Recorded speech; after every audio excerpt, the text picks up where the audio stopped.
So I thought I'd take on something that's been at the very core of all that I am for all of my life. When I was a little boy, my mother said, "Why can't you be like other little boys? Why must you always be seeking new things? Why must you always be questioning things?" And here's the one: why must you always get in trouble? I was always in trouble. And do you know where I was mostly in trouble? At Sacred Heart Elementary. The nuns did not like Lee because Lee did not listen to the nuns. I can remember my parents being called in after 7th grade because Sister Marie Waltrude, who was one of my 7th grade teachers, history teachers, she was very senile. She was a very large nun. She wore the IHM habit, you know, with the white thing. You couldn't see anything but face. That was all you saw in her.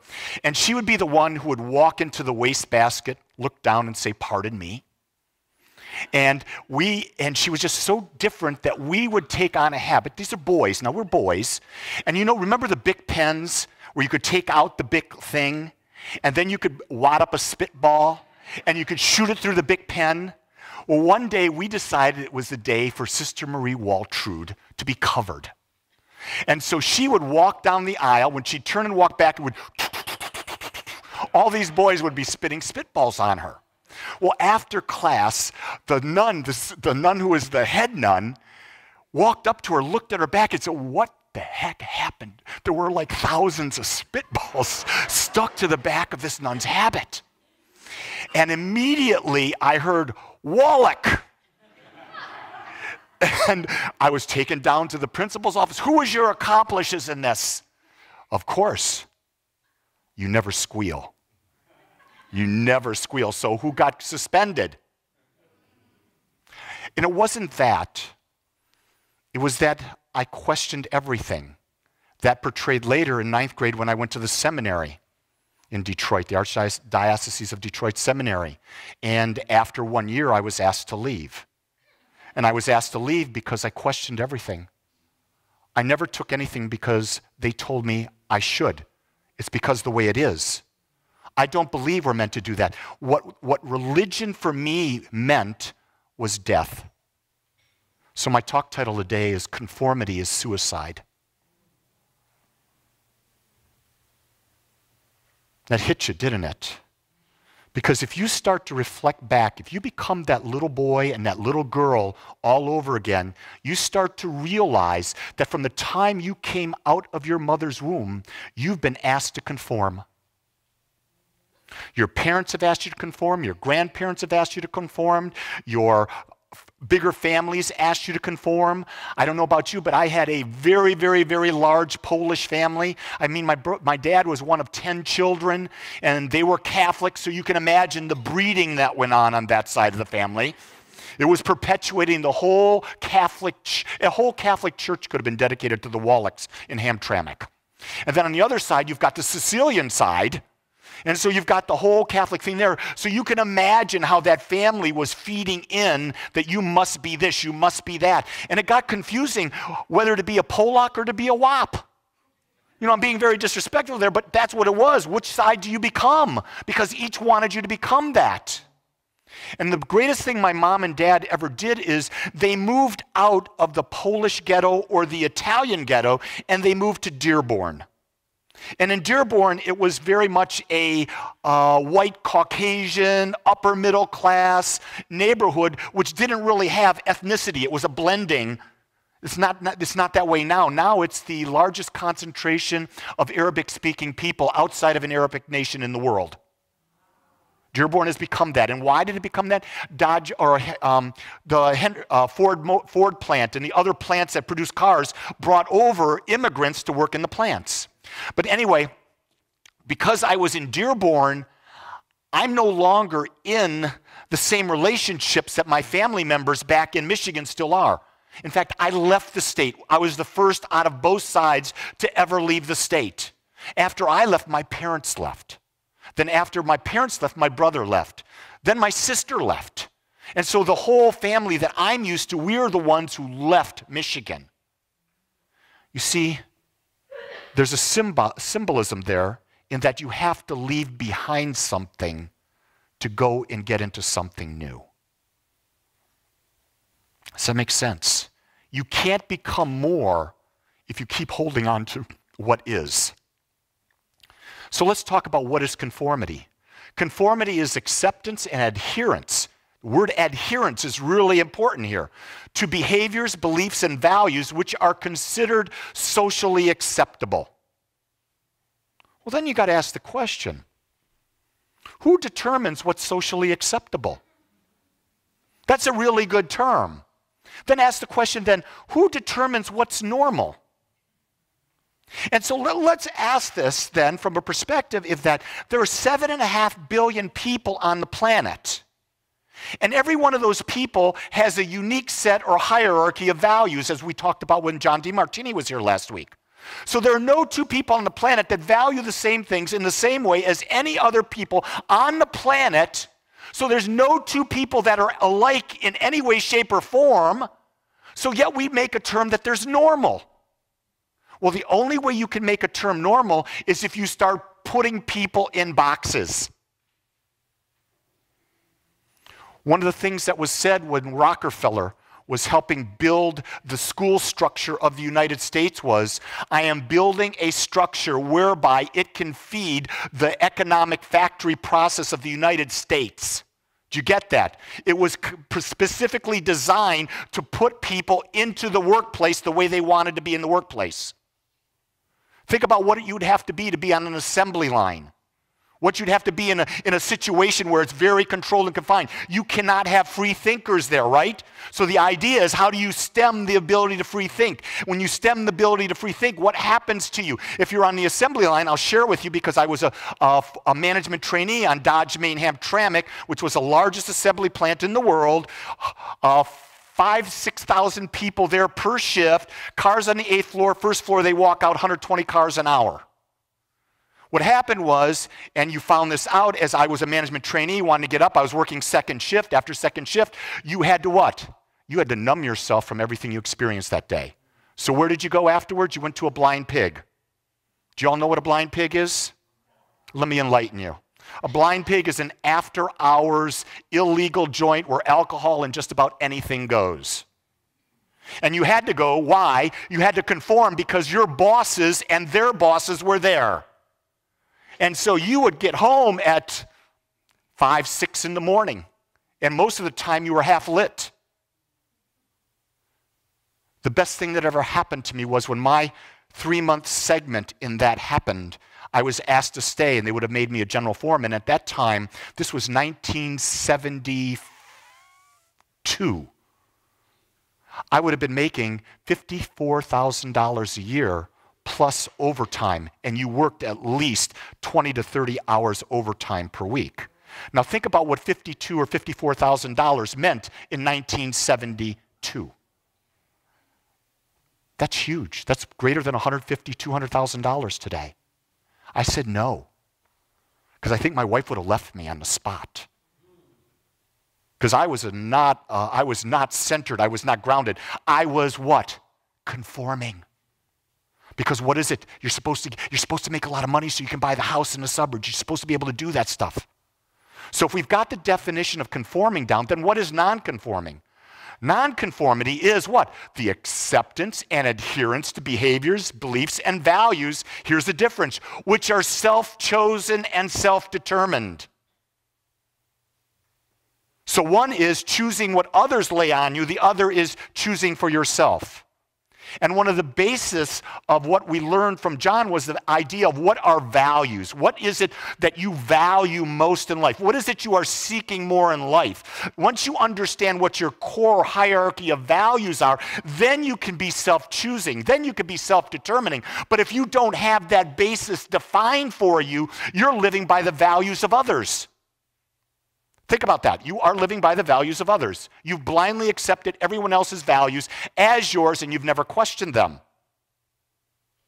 When you wake up, let me tell you this, when you wake up and you start choosing your own values and you start living by them, everyone around you is going to be going, no, that's wrong. No, that's wrong. They're going to try to beat you into submission. They want to fit you into that square. You're round and they want to fit you into that square peg. Because if you're not, then they're not comfortable. Did you just hear that? If you're different and you're not fitting in, it makes it uncomfortable for people who can't be themselves. This is Ralph Waldo Emerson. Whence is your power, he was asked. From my nonconformity. I never listened to your people's law or to what they call their gospel and wasted my time. Think about that. Any book or teacher that you hear that tells you you have to do something, that it must be this way, is asking you to conform to what they value. Before you conform, you've got to ask the question, what do I value? That's a bold step because it's going to set you apart from people. It's going to make you unique in ways that you don't even understand. Because the second you step out, people are going to try to push you back. Happens every time. Every time I find a new way to step out, someone's pulling me back. Why are you stepping into that? It is the nonconformist who brings newness to our lives, which in turn transforms the quality of our lives. It's the people who are the most successful who are nonconformists. Elon Musk, is he a conformist? What about Steve Jobs? Was he a conformist? Was Einstein a conformist? All of the great people who have innovated things that have taken humankind to another level were nonconformists, because in conformity, nothing becomes new. You're conforming to what is. And think about this. We're not meant to be what is. We have minds that are constantly seeking to create and recreate life. Therefore, we are meant to be nonconformists because we are creators. And here's the thing. When we are creating, we're at our happiest. You get that? When do you get bored? When you're doing the same thing over and over again. Why do relationships get stale? Because they get bored. 46 years, more than that, of marriage I've got with the same woman. Can you even imagine that? Do you know why it keeps getting better? Because I don't conform. I am a radical. I think I am a little boy. And you can be a little boy or a little girl. But little boys and girls are mischievous. They're doing new things. My wife doesn't know what is going to happen to her from one minute to the other. And you may say, that poor woman. But I want you to look at her. She's always smiling. There's a reason, is we want to feel life. And life is not boring. Life is expansive. It's always about becoming more. If you see, I have a hard time, and I wonder how these rock bands do this. I'm going to pick the Moody Blues. Okay? One of my favorite rock groups of all time. Been to probably 15, 18 concerts of theirs. Second date was to the Moody Blues. I shared that last week. They haven't come out with a new song since maybe the mid-'80s, I'm guessing, something like that. But yet they tour every year. And they play the same songs over and over and over and over again. And I'm wondering, when I go see them, which is about once every year and a half or something like that, I'm juiced, I'm dancing, I'm singing, I know all the lyrics to it. But I wonder what's going on in their mind. Is it robotic? Are they just playing the same thing over and over again? Have they become numb to it? And yet if you listen to the lyrics of their words, they're pretty damn metaphysical. Their album, Question of Balance, think about that. That album title right there is an incredible talk. Because all we're ever seeking in life is to seek a balanced life. It's not to seek a joy-filled life. Do you get that? Because to seek a joy-filled life is to cause misery for yourself. Because let me give you this definition. Bipolar is attachment to a monopolar lifestyle. Did you really hear that? A bipolar is attachment to a monopolar lifestyle. In other words, if you're attached to life being one way, you're going to have misery in your life because life has always got balance. There is always yin and yang. There's always yes and no. There's always black and white. There's always contrast because it's in contrast where we get to grow. We get to become more. It's where we get our new desires. And a lot of times, here's religion coming in. Desire is the source of all suffering. Did you ever hear that one before? Half the planet believes that. And yet, why are we in human form? Are we in human form to be in a cave, meditating and to be in nirvana 24/7? I think not. I think if I wanted to do that, I wouldn't have come into human body. We came into a human body with senses and an intuition so that we can expand and grow and become more. And we were given everything we need inside of us. Conformity is not just enforced by members of our own community, but now we can be ostracized worldwide through social media. Think about that. You don't see some of the emails I get because of the thoughts I'm putting out on Facebook. You don't see the comments I get because of the talks that are out on YouTube or on the podcasts on iTunes. There are people that love it and love it and love it, and there are people that hate it and hate it and hate it. So as much as I'm supported, I'm challenged. You get that? And it's the same thing for you. As much as you're supported, you're challenged. That's good because the universe is imbalanced there. You don't want a wife who totally supports you. Or you don't want a husband that totally supports you. You want a husband or a wife that supports you and equally challenges you. Because otherwise, if it's just one way, you're going to get bored. If your partner is challenging you all the time, you say, I don't need this crap.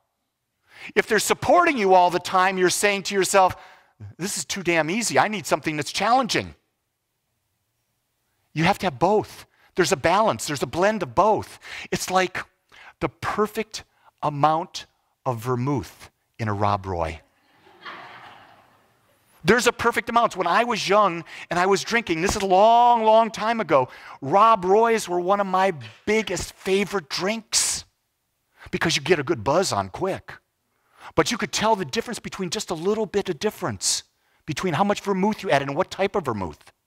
Very different. The question is, the same thing's true about consciousness.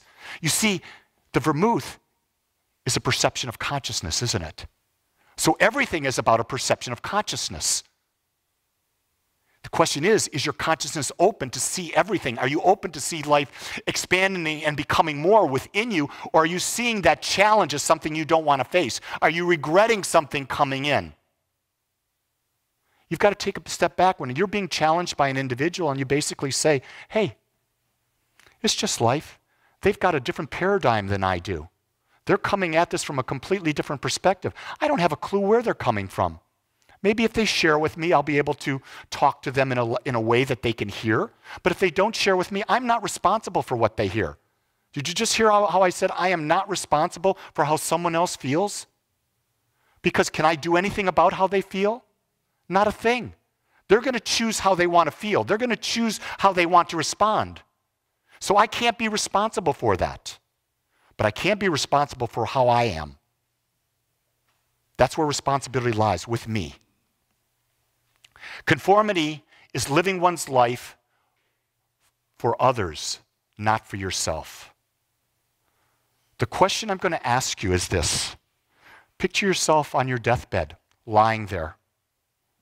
Are you going to be giving thanks that you conform to other people's ideas of who you should be? Or are you going to be sitting there counting the blessings of all the things that you did because you were you? All the things that you created because you were you. All the things that made you unique. All the ways that you came into your life as your unique expression of God. I'm going to tell you, I love my uniqueness. And what I love about you is that you're unique. Of the people that I know in here, and I know most, there's no one like you in the world. You're unique the way you are, and that's perfect, just like you are. If we would just stop self-judging. That's the devil. If you want to create a devil, the devil is self-judgment. And the only person that controls self-judgment is ourselves. We're the only one that can stop it. And when we take control of it and we see that our lives are in balance, we go on. We're just blessed at that point. So I want you to say, I want you to hear, I want you to understand that agape, I've got no dogma for you. I've got zero dogma to teach you. I've got a lot of ideas. I've got a lot of ideas that I've tested for myself, or that I'm testing for myself as I'm going through life. And what I'm doing is I'm presenting you ideas and opportunities to explore them, to find out how they fit for you. And what is it that's in your life that's desiring to be expressed? That's what I want to draw from you. What is it in your life that is desiring to come forward and be expressed as only you can, not as anyone else can, only you? Because in this moment, in every moment, you are perfect. You are everything that you could ever want and desire if you could only see yourself through the eyes of God. Through the third eye that does not see duality. The human eyes see the yin and the yang. The third eye sees the balance and perfection of life. I look at you with my third eye. I smile. And I see, yes, you are nonconformists. And I welcome you to the club, to the group that we call Agape. Let's pray. I want to thank you for joining us today. I'm so grateful that you took your time to watch or listen to this message. If you found this message beneficial, I would ask that you go to our website, agapecsl.com. Once there, click on the donate button and experience the joy of conscious and purposeful giving. Or if you would like, text your gift by simply dialing 972-532-6976. It is through your gifts that we are able to bring this message to you in the world. I would ask that if you like this message, to please subscribe to my YouTube channel under my name, Lee Wolak. Again, I want to thank you for joining me in the Agape community as we learn how to better self-love through conscious living.